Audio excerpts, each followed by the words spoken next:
Hi beautiful people, welcome back to my kitchen. As you enjoy this crunchy coconut chinchin recipe, let me tell you a story. A story about faith, failure, and fried snacks that changed someone's life. Her name was Rachel. She wasn't born rich, but she had something special, a dream, and a frying spoon. Rachel had been selling chinchin for over a year, plain regular small chops that never really made waves. She did everything right, woke up early, fried in batches, packaged in cute nylon bags, but still, no one was lining up for her snacks. She will smile when a customer said, "Your chinchin is okay," but deep down, she wanted more than just okay. She wanted, "Your chinchin is delicious, your chinchin is addictive, your chinchin is memorable."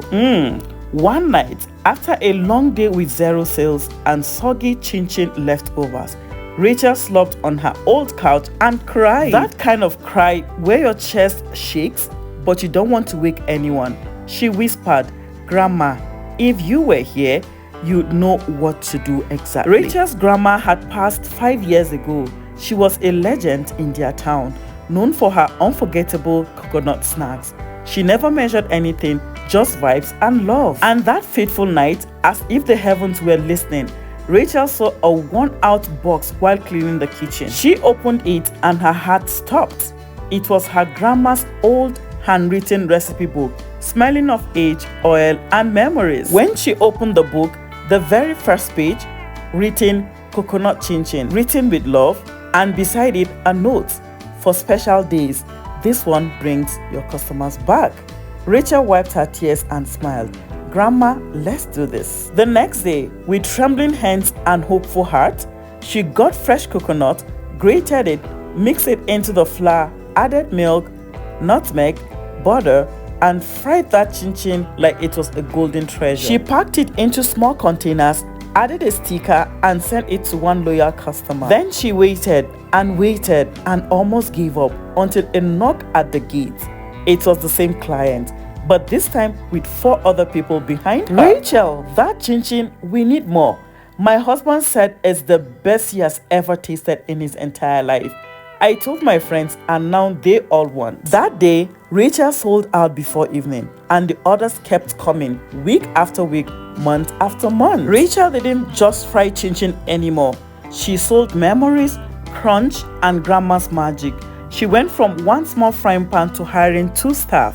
And every time someone asked her for her recipe, she will smile and say, "It's coconut, love, and a little help from heaven." So my dear viewer, maybe your breakthrough is hiding in your history. Sometimes the very first thing you need is already in your hands. Don't give up because something ordinary isn't working. Try the coconut version, try again, but don't stop, because your own version of success might just be one crunchy bite away. So as you munch this crunchy goodness, remember Rachel, and remember your story is not over yet. You're just one recipe away from a miracle. Whenever Rachel is done frying the chinchin, she look at the color, just golden joy. Crispy on the outside, soft in the middle, with that soft hint of coconut. When Grandma wrote, "This one brings them back," she meant it. When it comes to packaging the chinchin, this is the part that Rachel loved the most. Not because it meant she made sales, but because every pack reminded her that her dream was still alive. Each container was more than a snack.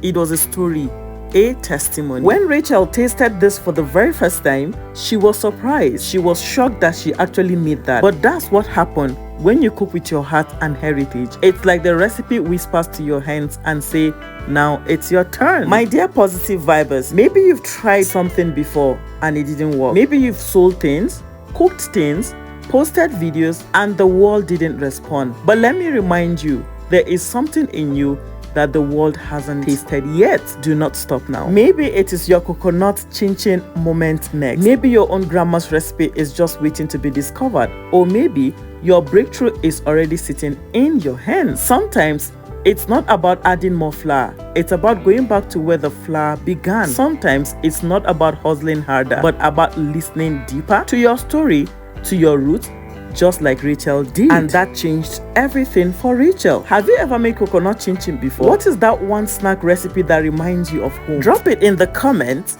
I'd like to read your food memories too. And if you try this recipe, please tag me, message me, show me. I want to celebrate with you.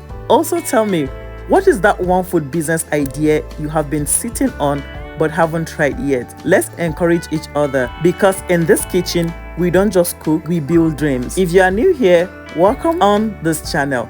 We cook with heart, tell stories, and make every ingredient count. So please hit the subscribe button, like this video, and share with someone who needs a little push today. Every comment and like helps my channel grow, and you, yes, you are a big part of this journey. Thank you so much for watching. I am going to see you in my next video. Bye. God bless you, and I love you.